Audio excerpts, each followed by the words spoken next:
Hello 12th class. हाँ जी, organic chemistry हम आपकी कंप्लीट करके आ चुके थे। ठीक है, हमने आपका जो लास्ट चैप्टर था वो हम आपका फिनिश कर चुके थे।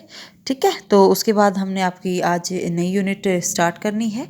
इनऑर्गेनिक केमिस्ट्री की यूनिट है, ये यूनिट 9 है आपके पास, कोऑर्डिनेशन कंपाउंड्स। ठीक है, सबसे पहले हम यहाँ पे देख लेते हैं कि कोऑर्डिनेशन कंपाउंड। सबसे पहले तो इस वर्ड का आपको मीनिंग ही पता होना चाहिए, कोऑर्डिनेशन।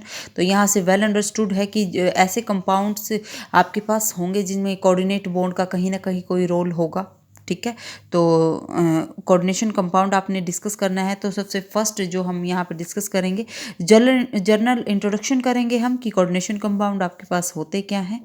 ठीक है, उसके बाद हम डिटेल में स्टडी करेंगे कि कोऑर्डिनेशन कंपाउंड क्या होते हैं, what are the complex ion. ठीक है, उसके बाद कुछ बेसिक टर्म्स हैं जो कोऑर्डिनेशन कंपाउंड में आप यूज़ करोगे, वो हमने यहाँ पे स्टडी करनी है। फिर हम जो भी आप कॉम्प्लेक्स कंपाउंड या कोऑर्डिनेशन कंपाउंड आप स्टडी करोगे, आप उसकी नॉमेनक्लेचर कैसे करोगे। ठीक है, वो हम यहाँ पे डिस्कस करेंगे, क्या क्या रूल होते हैं आपके पास नॉमेनक्लेचर के। उसके बाद हम यहाँ पे फॉर्मूला लिखेंगे कॉम्प्लेक्स आयन का। ठीक है, जब आपका नाम दिया हो तो हम फॉर्मूले में उसको कैसे कन्वर्ट करेंगे। नेक्स्ट कंसेप्ट आपके पास आएगा, वो हमने आइसोमेरिज्म यहाँ पे स्टडी करना है। ठीक है, आइसोमेरिज्म का कंसेप्ट हम यहाँ पे स्टडी करेंगे। उसके बाद हम बॉन्डिंग का कंसेप्ट करेंगे। आपके पास 3 थ्योरीज आती हैं कोऑर्डिनेशन कंपाउंड में, Werner's theory, VB theory and crystal field theory. Detail में 1 बाय 1 हम यहाँ पे स्टडी करेंगे। स्टेबिलिटी का कंसेप्ट करेंगे कि आपकी कोऑर्डिनेशन कंपाउंड की स्टेबिलिटी कैसे होती है आपकी सॉल्यूशंस में। ऑर्गेनोमेटेलिक कंपाउंड आप करोगे, ऑर्गेनोमेटेलिक नाम से पता लग रहा है कि यहाँ पे आपके पास मेटल का कहीं ना कहीं कोई रोल होगा। उसके बाद क्लासिफिकेशन हम स्टडी करेंगे, मेटल कार्बोनिल स्टडी करेंगे, स्ट्रक्चर, उनकी प्रॉपर्टी, यूज़ और बॉन्डिंग। ठीक है, उसके बाद जो भी कंसेप्ट आपका नेक्स्ट जो भी टॉपिक दिए हुए हैं वो इस साल आपके सिलेबस से एक्सक्लूडेड हैं। ओके, तो सबसे फर्स्ट यहाँ पे फर्स्ट कंसेप्ट आपका हम स्टार्ट करते हैं, that is the journal introduction. General introduction में यूनिट 8 जो आपके पास डी एंड एफ ब्लॉक है, उसमें आप डिस्कस करते हो। डी ब्लॉक आप बेसिकली बोलते हो ट्रांजिशन मेटल को। ठीक है, वहाँ से हम ये पॉइंट आपका स्टडी करते हैं कि जो ट्रांजिशन मेटल हैं वो आपकी उनकी एबिलिटी होती है कॉम्प्लेक्स फॉर्म करने की। ठीक है, कॉम्प्लेक्स आप क्या बोलते हैं, कॉम्प्लेक्स ऐसे कंपाउंड होते हैं, कॉम्प्लेक्सेस आप किसको बोलते हो, जहाँ पे आपके पास सेंट्रल मेटल एटम से कुछ जो आपके पास एटम है, ग्रुप ऑफ एटम है, वो अटैच होता है थ्रू द कोऑर्डिनेट बॉन्ड्स, तो उसको आप कॉम्प्लेक्स बोल देते हो। आज हम हम जो बोलते हैं कॉम्प्लेक्सेस को, वो हम कोऑर्डिनेशन कंपाउंड बोलते हैं। ठीक है, कोऑर्डिनेशन कंपाउंड बोलो, कॉम्प्लेक्सेस बोलो, one and the same thing.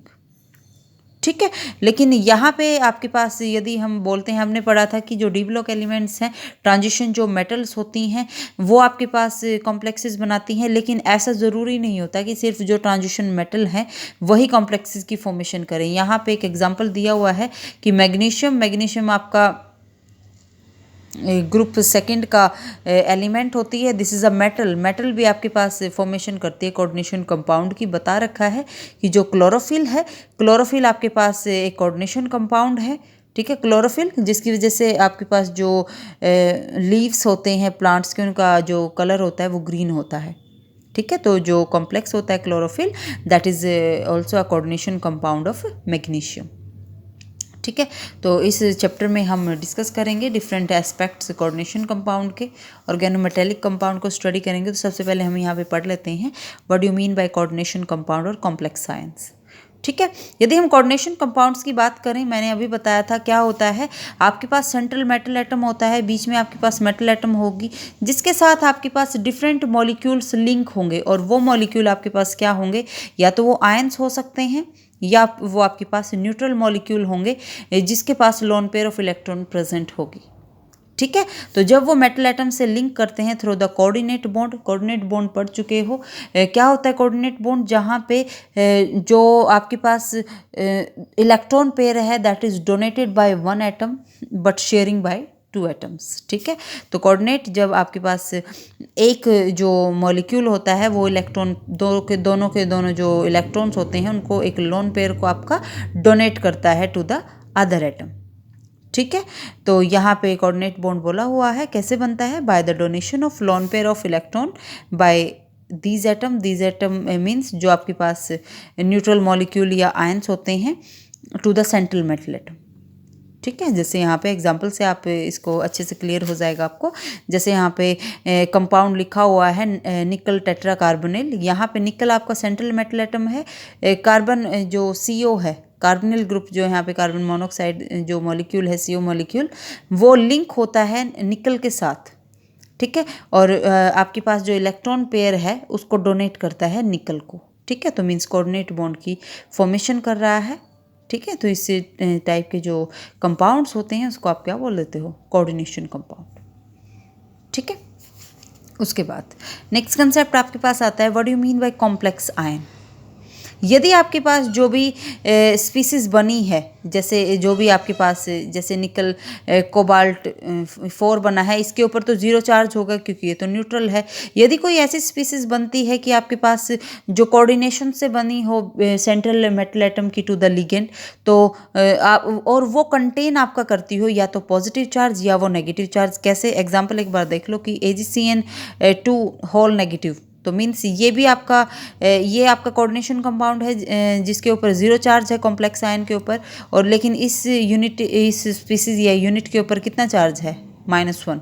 ठीक है, तो जहाँ पे आपके पास चार्ज होता हो ऐसी स्पीसीज के ऊपर, उसको आप बोल देते हो कॉम्प्लेक्स आयन।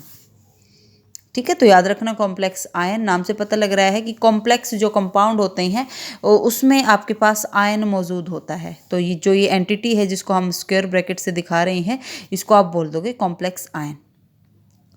ठीक है, तो इसलिए हम यहाँ पे कोऑर्डिनेशन कंपाउंड को आपका डिफाइन कर देंगे कि कोऑर्डिनेशन कंपाउंड आपके पास क्या होते हैं, वो कंपाउंड जो कॉम्प्लेक्स आयन से मिलके बने होते हैं। जैसे एग्जांपल यहाँ पे देखो, आपके पास है जैसे पोटाशियम, यहाँ पे हेक्सासाइनोफेरेट यहाँ पे दिया हुआ है, तो मीन्स ये आपके पास एक कंपाउंड दिया हुआ है पोटाशियम का, आयरन का और साइनाइड का।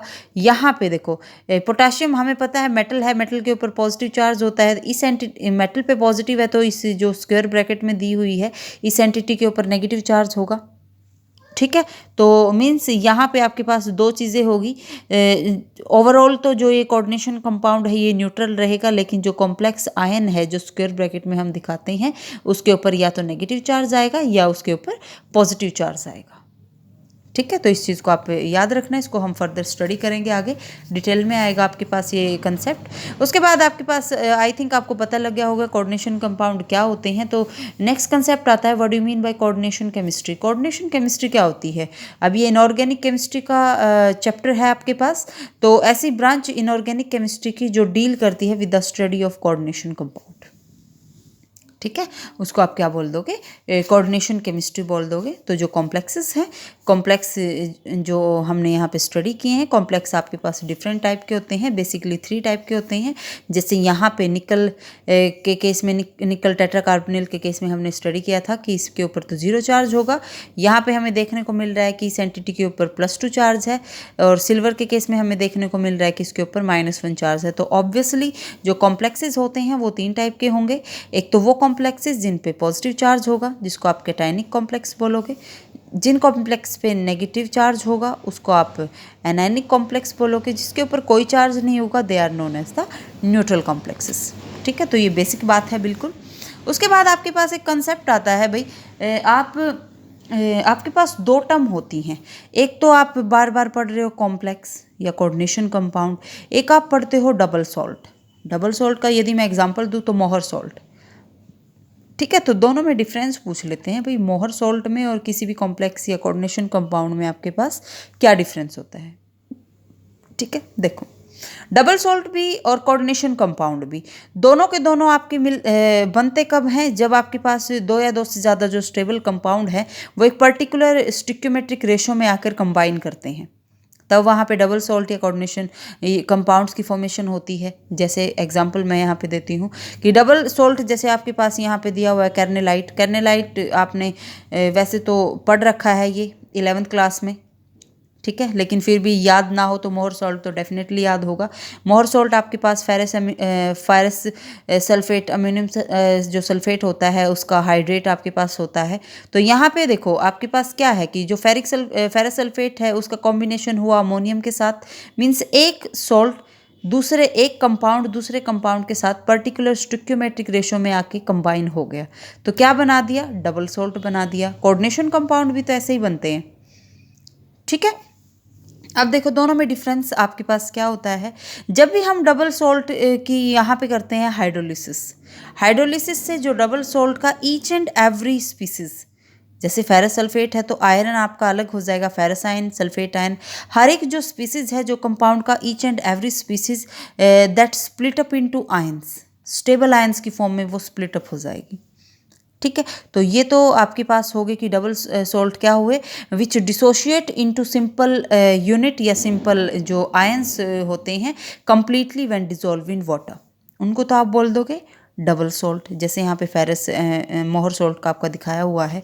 ऑन द अदर हैंड आपके पास यदि आप कॉम्प्लेक्सेस की बात करो, कोऑर्डिनेशन कंपाउंड की बात करो, तो वो आपके पास क्या होते हैं जो आपके पास वाटर में कंप्लीटली डिसोशिएट नहीं होते। कैसे? यदि आप जैसे यहाँ पे आपके पास कोऑर्डिनेशन कंपाउंड दिया हुआ है पोटाशियम का, फेरस का, साइनाइड का, तो यदि हम इसके एक्वस सॉल्यूशन बनाते हैं तो आपके पास होगा क्या? ये रिएक्शन यहाँ पे दिखा रखी है कि क्या होता है। ये कॉम्प्लेक्स है, कॉम्प्लेक्स जैसे ही आपने यहाँ पे इसको वाटर में डिज़ोल्व किया, एक्वस सॉल्यूशन इसका बनाया, तो यहाँ से इसने आयंस की स्प्लिटिंग की, यहाँ से 4K पॉजिटिव आयन जनरेट हुए और आपके पास एक कॉम्प्लेक्स आयन यहाँ से जनरेट हुआ, ठीक है। लेकिन यदि आप इस एंटिटी को दोबारा से आप एक्वस सॉल्यूशन में लेके जाते हो तो ये आपकी डिसोशिएट नहीं होगी, डज नॉट आयनाइज, ठीक है। तो यहाँ से आपको क्या पता लगा कि जो कंपाउंड्स आपके वाटर में कंप्लीटली डिसोशिएट हो जाते हैं आयंस में, उसको आप बोल दोगे डबल सॉल्ट। जो आपके कंप्लीट डिसोशिएट नहीं होके दो टाइप के आयन बनाएंगे, एक तो वहाँ पे बना देंगे काउंटर आयन और दूसरे वहाँ पे बनाएंगे आपके पास जो कॉम्प्लेक्स आयन है वो, ठीक है। तो उनको आप बोल दोगे कोऑर्डिनेशन कंपाउंड्स, ठीक है, जैसे ये यहाँ पे दिखाया हुआ है, ठीक है। यदि हम बेसिक डिफरेंस की बात करें तो ऑब्वियसली डबल सॉल्ट में भी आपके पास दो सॉल्ट होते हैं इक्विमोलर प्रोपोर्शन में, सिमिलर यहाँ पे कॉम्प्लेक्स कंपाउंड में आपके पास जो सॉल्ट होते हैं वो इक्विमोलर हो भी सकते हैं, नहीं भी हो सकते हैं, ठीक है। डबल सॉल्ट आपका ऑलवेज सॉलिड स्टेट में एग्जिस्ट करता है। यदि हम एक्वस सॉल्यूशन में लेके जाएं तो आयंस में कंप्लीटली डिसोशिएट हो जाता है, बट कॉम्प्लेक्स आयन आपका दोनों स्टेट में एग्जिस्ट करता है, सॉलिड में भी और एक्वस में भी, मीन्स आयंस में कंप्लीटली डिसोशिएट नहीं होता, ठीक है। डबल सॉल्ट आपके पास आयनिक कंपाउंड होते हैं, वहाँ पे कोऑर्डिनेट बॉन्ड का कोई कंसेप्ट नहीं होता, लेकिन कॉम्प्लेक्स आयन में ये आयनिक हो भी सकते हैं या नहीं भी, लेकिन यहाँ पे हमेशा क्या होता है, कोऑर्डिनेट बॉन्ड प्रेजेंट होता है, ठीक है। डबल सॉल्ट आपके पास क्या होते हैं, डबल सॉल्ट की जो प्रॉपर्टी है वो सेम रहती है जो जिन पार्टिकल का जिन कंपाउंड से मिलके वो बना होता है, लेकिन कोऑर्डिनेशन कंपाउंड में जो प्रॉपर्टीज़ है वो कम्प्लीटली डिफरेंट हो जाती है, ठीक है। डबल सॉल्ट में आपके पास जो मेटल आयन है वो अपनी नॉर्मल वैलेंसी को शो करते हैं, लेकिन कोऑर्डिनेशन कंपाउंड में आपके पास दो टाइप की वैलेंसी होगी। आप डिटेल में स्टडी करोगे जब आप वर्नर थ्योरी को पढ़ोगे तो आपके पास दो टाइप की मेटल आयन आपकी वैलेंसी शो करता है, एक को आप बोलते हो प्राइमरी वैलेंसी, दूसरे को आप बोलते हो सेकेंडरी वैलेंसी, ठीक है। डबल सॉल्ट सॉल्यूशन में अपनी आइडेंटिटी को लॉस कर देते हैं क्योंकि आयंस में कंप्लीटली स्प्लिट अप हो जाते हैं, लेकिन कोऑर्डिनेशन कंपाउंड अपनी आइडेंटिटी को लॉस नहीं करता, ठीक है। क्यूरियोसिटी क्वेश्चन आगे दिए हुए हैं, this are the very important question.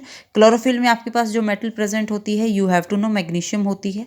Vitamin जो बी कॉम्प्लेक्स होता है उसमें B12 आपके विटामिन बी में जो B12 कॉम्प्लेक्स होता है उसमें आपके पास ये पूछ लेते हैं आपसे कि कौन सी मेटल आपके पास मौजूद होती है, तो वो आपके पास कोबाल्ट मौजूद होती है। हमने आपका जो बायोमोलिक्यूल्स का चैप्टर किया है, बायोमोलिक्यूल के चैप्टर में हमने वहाँ से स्टडी किया है कि जो विटामिन B12 कॉम्प्लेक्स होता है उसका नाम भी आपके पास साइनो कोबालमिन होता है, साइनो कोबालमिन मीन्स वहाँ पे कौन सी मेटल होती है, कोबालमिन मीन्स कोबाल्ट वहाँ पे मौजूद होता है, ठीक है। हीमोग्लोबिन जो होता है, हीमोग्लोबिन में आपके पास जो मेटल मौजूद होती है वो आयरन होती है, ठीक है। ये क्वेश्चन यहाँ पे दिया हुआ है। यदि आप केसियन की बात करोगे तो जो पोटाशियम साइनाइड है, साइनाइड को आप पॉइजन बोलते हो, हाईली पॉइजनस होता है, लेकिन यदि आपके पास ये कॉम्प्लेक्स की फॉर्म में हो साइनाइड तो तब वो आपका पॉइजनस नहीं होता है। इसका रीज़न क्या होता है? इसका रीज़न सिर्फ स्प्लिटिंग होता है कि केसियन आपके पास आयनाइज होता है कम्प्लीटली, साइनाइड आयन बनाता है, लेकिन आपके पास जो कॉम्प्लेक्स आयन है उसमें साइनाइड आयन फ्री फॉर्म में एग्जिस्ट वहाँ पे नहीं होते, इसलिए वो क्या होता है आपका कॉम्प्लेक्स आयन की फॉर्म में नॉन टॉक्सिक होता है। ठीक है, तो इस कंसेप्ट को आपने याद रखना है। कुछ बेसिक टर्म्स आती हैं कोऑर्डिनेशन कंपाउंड में, एक बार मैं आपको बता देती हूँ यहाँ से आपका डेफिनेटली क्वेश्चन जरूर बनता है। एक क्वेश्चन तो यहाँ से जो एमसीक्यूज़ है वो आपके यहाँ से हो सकते हैं। ठीक है, जो क्यूरियोसिटी क्वेश्चन यहाँ पे दिए हुए हैं ये आपने याद रखना है। Double salt and complex compound इसके के बीच में डिफरेंस आपसे पूछ सकते हैं, तो you must have to know that. ठीक है, उसके बाद कुछ बेसिक टर्म्स आते हैं जहाँ से डेफिनेटली क्वेश्चन बनता है कोऑर्डिनेशन कंपाउंड से। तो कोऑर्डिनेशन कंपाउंड को ब्रीफली हम डिस्कस करने से पहले कुछ बेसिक टर्म्स को डिस्कस करेंगे। जैसे सबसे पहले आपके पास है लिगेंड्स और central metal atom. Central metal atom आपको पता है कि सेंट्रल मेटल एटम क्या होगी, जिसके साथ आपके पास लिगेंड्स अटैच होते हैं, उसको आप सेंट्रल मेटल बोल दोगे। लिगेंड क्या होते हैं? मैंने क्या बोला था? कोऑर्डिनेशन बॉन्ड की फॉर्मेशन होनी है, तो लिगेंड्स आपके पास डोनर एटम्स को आप बोलते हो कि जो अपने इलेक्ट्रॉन पेयर को डोनेट करते हैं। किसको करते हैं? सेंट्रल मेटल को करते हैं। ठीक है, तो वो डोनर एटम मॉलिक्यूल या अनायन जो इलेक्ट्रॉन पेयर को डोनेट करते हैं टू द मेटल एटम, और कौन सा बॉन्ड बनाते हैं? थ्रू द कोऑर्डिनेट बॉन्ड, उसको आप क्या बोल दोगे? लिगेंड्स। और जिस मेटल से वो अटैच होते हैं लिगेंड्स, उसको आप बोल दोगे सेंट्रल मेटल एटम। ठीक है, तो लिगेंड आपके पास डिफरेंट टाइप के हो सकते हैं। सिंपल लिगेंड्स भी हो सकते हैं, स्मॉल मॉलिक्यूल, जैसे Cl नेगेटिव आयन यहाँ पे दिया हुआ है, आयन भी हो सकता है, कोई स्मॉल एटम भी हो सकता है वहाँ पे। ठीक है, स्मॉल मॉलिक्यूल भी हो सकता है, जैसे Cl नेगेटिव दिया हुआ है आयन, वाटर दिया हुआ है स्मॉल मॉलिक्यूल है, अमोनिया दिया हुआ है। लार्ज मॉलिक्यूल भी हो सकते हैं, जैसे इथाइलिन डायमीन दिया हुआ है, दिस वन इथाइलिन डायमीन। ठीक है, इवन मैक्रो मॉलिक्यूल भी हो सकते हैं, जैसे आपके पास प्रोटीन्स हैं। ठीक है, तो यदि हम डोनर एटम की बात करें तो आपके पास जो जनरली डोनर एटम होते हैं लिगेंड में, वो आपके पास नाइट्रोजन एंड ऑक्सीजन होते हैं। ठीक है, अब एक चीज़ को यहाँ पे याद रखना, इस कंसेप्ट को छोड़ो, याद रखना कि लिगेंड्स आपके पास क्या होते हैं? जो अपने इलेक्ट्रॉन पेयर को डोनेट करते हैं। ठीक है, और हमेशा आप ये चीज़ पढ़ के आ चुके हैं, जो इलेक्ट्रॉन पेयर को डोनेट करे वो हमेशा क्या होते हैं? Lewis base. ठीक है, और सेंट्रल मेटल एटम अब एक्सेप्ट कर रही है, तो सेंट्रल मेटल एटम आपके पास क्या हो जाएगी? Lewis acid. ठीक है, अब यहाँ पे बोला हुआ है कि लिगेंड्स आपके पास सिंपल आयन भी हो सकते हैं, लार्ज मॉलिक्यूल भी हो सकते हैं, स्मॉल मॉलिक्यूल भी हो सकते हैं। उसके हिसाब से हम देखेंगे कि लिगेंड्स आपके पास डिफरेंट टाइप के होते हैं। सबसे फर्स्ट वो लिगेंड्स जिसमें एक से ज़्यादा डोनर एटम प्रेजेंट हो। ठीक है, होते हैं बहुत सारे ऐसे लिगेंड्स होते हैं जिसमें सिर्फ एक डोनर एटम प्रेजेंट हो, वन डोनर एटम। यूनी का मीनिंग आपके पास क्या होता है? यूनी का मीनिंग होता है वन। सिंगल डोनर एटम हो जिसके थ्रू वो सेंट्रल एटम से कोऑर्डिनेट करता है, तो उसको आप क्या बोल दोगे? यूनिडेंटेट। ठीक है, इसको आप मोनोडेंटेट भी बोलोगे। मोनोडेंटेट का मीनिंग भी क्या होता है? मोनो का मीनिंग भी होता है वन। ठीक है, तो सिंपल एग्जांपल यहाँ पे दिए हुए हैं, जैसे आपके पास अमोनिया है, वाटर है, तो ऑक्सीजन यहाँ पे इलेक्ट्रॉन पेयर डोनेट करेगी, यहाँ पे नाइट्रोजन करता है, Cn है, Cn नेगेटिव, यहाँ पे आपके पास Cn एक सिंगल लिगेंड होता है। ठीक है, तो इसको आप बोल दोगे यूनिडेंटेड लिगेंड। ठीक है, उसके बाद आपके पास नेक्स्ट कंसेप्ट आता है जिसमें आपके पास दो डोनर एटम प्रेजेंट होते हैं, तो वहाँ आपके कंसेप्ट आता है डेंटिसिटी और चिलेशन का। ठीक है, तो ऐसा भी होता है कि लिगेंड्स जिसके पास दो डोनर एटम प्रेजेंट होते हैं। ठीक है, और ऐसे वो इस तरह से आपके अरेंज होते हैं, आप कोऑर्डिनेटिंग ग्रुप जो डोनर एटम आपके पास होते हैं, कि सेंट्रल मेटल से वो जब भी जुड़ेंगे तो वहाँ से या तो 5 मेंबर रिंग बनाएंगे या 6 मेंबर रिंग बनाएंगे। ठीक है, तो दो डोनर एटम का अटैच होना, उसको आप क्या बोलोगे? बाइडेंटेट या डाइडेंटेट। ठीक है, जो रिंग वो बनाते हैं उस रिंग को आप बोलोगे चिलेट रिंग। ठीक है, और आपके पास जो कॉम्प्लेक्स आपके पास बनेगा उसको आप बोलोगे मेटल चिलेट। जो भी कॉम्प्लेक्स वो वहाँ पे बनाएंगे, जो प्रॉपर्टी होगी उसको आप क्या बोलोगे? Chelation. What I mean to say, क्या बोल रही हूँ मैं, वो एक बार यहाँ से समझ लो। आपके पास देखो, जैसे इथाइलिन डायमाइन है, कोई भी मेटल यहाँ पे मौजूद है, मेटल के साथ ये नाइट्रोजन भी अपना इलेक्ट्रॉन डोनेट करेगा, कोऑर्डिनेशन कंपाउंड की फॉर्मेशन करेगा ये भी। तो यहाँ से 1 2 3 4 5 मेंबर रिंग की फॉर्मेशन हुई। ठीक है, तो जो आपके पास इथाइलिन डायमाइन हुआ, इसको आप बोलोगे डाइडेंटेड लिगेंड। ठीक है। जो ये रिंग बनाई इन्होंने, इसको आप बोल दोगे चिलेट रिंग।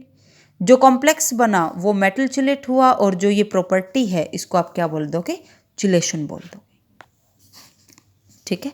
उसके बाद ये डाइडेंटेट की बात थी, लेकिन आपके पास ट्राइडेंटेट या टेट्राडेंटेट बहुत सारे आपके पास ऐसे भी होते हैं मॉलिक्यूल जिसमें 3 या 4 डोनर एटम हो। और ईडीटीए मोस्ट इम्पॉर्टेंट, ये क्वेश्चन बहुत बार आता है।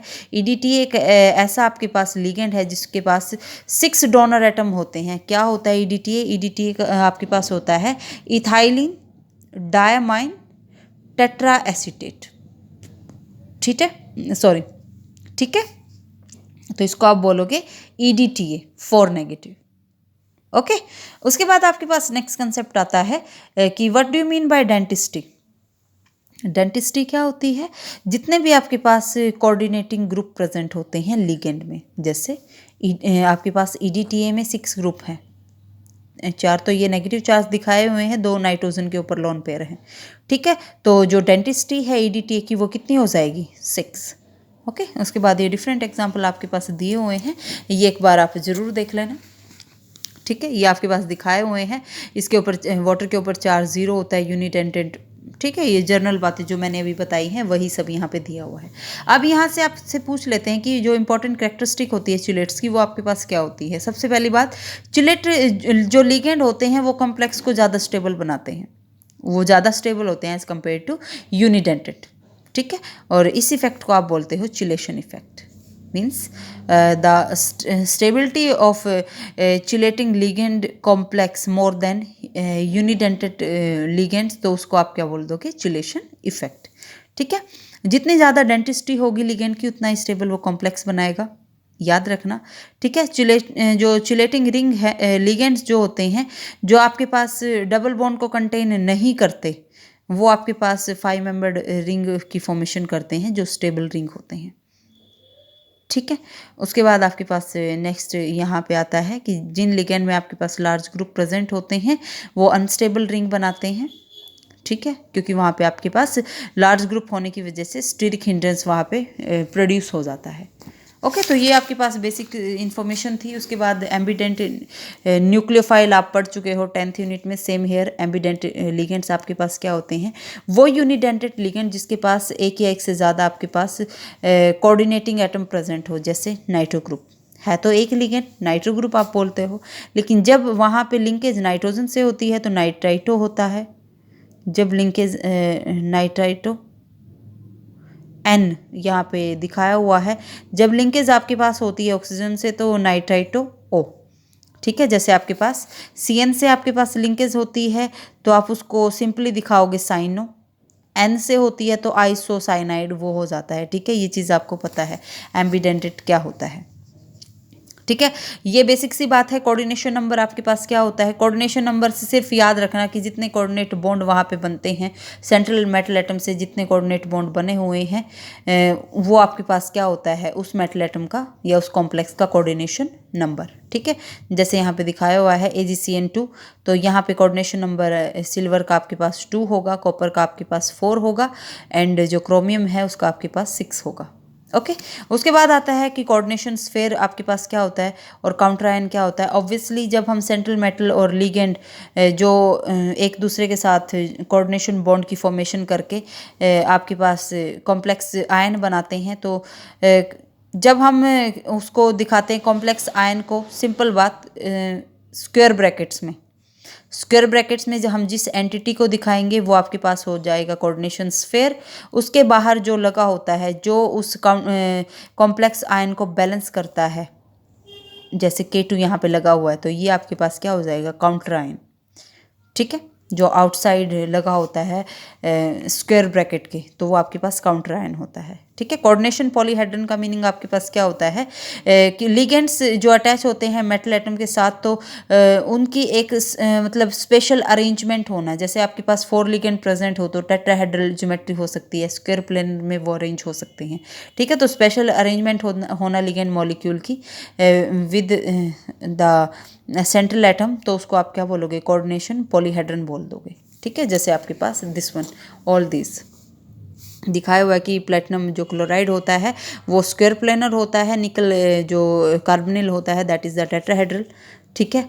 और ये आपके पास कोबाल्ट अमोनियम हेक्सा अमोनियम जो आपके पास होता है वो ऑक्टाहेड्रल होता है, और फेरस जो आपके पास है आयरन का एंड को आपके पास कार्बन मोनोऑक्साइड का जो कॉम्प्लेक्स होता है दैट इज़ द ट्रायगोनल बाइपिरामिड, ठीक है। तो अलग अलग इसके नोमेनक्लेचर हम अच्छे से करेंगे वन बाय वन, ओके।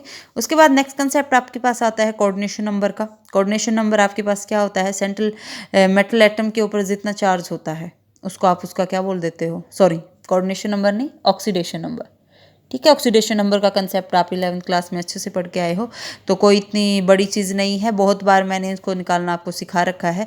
तो ऑक्सीडेशन नंबर आपको पता है क्या होता है, ठीक है। तो इसको आपने एक बार देख लेना है कि कैसे हम निकालते हैं, बहुत बार मैं बता चुकी हूँ। नेक्स्ट कंसेप्ट आपके पास आता है charge on the complex ion. Obviously जब हम कॉम्प्लेक्स आयन के ऊपर चार्ज दिखाते हैं, यहाँ पे पॉजिटिव भी हो सकता है नेगेटिव भी हो सकता है, ठीक है। तो जो चार्ज कैरी करता है कॉम्प्लेक्स आयन वो आपके पास वैसे बेसिकली सम किसका होता है, जितना चार्ज सेंट्रल मेटल एटम पे होगा और साथ में जितना चार्ज जो लिगेंड्स उससे अटैच है उसके ऊपर होगा, तो उन सभी का सम आपके पास देगा हमें charge on the complex ion, ठीक है। उसके बाद नेक्स्ट आता है होमोलिप्टिक हेट्रोलिप्टिक। होमोलिप्टिक क्या होते हैं, जिसमें सेंट्रल मेटल से सेम टाइप के जो लिगेंड्स है अटैच हो, उसको आप बोल दोगे होमोलिप्टिक कॉम्प्लेक्स। हेट्रो का मीनिंग क्या होता है, डिफरेंट, जैसे यहाँ पे अमोनिया एंड क्लोरीन दोनों लगे हुए हैं, ठीक है। होमोन्यूक्लियर का मीनिंग आपके पास क्या होता है, जब आपके पास सिंगल मेटल एटम से आपके लिगेंड जुड़े हों वो हो जाएंगे होमोन्यूक्लियर।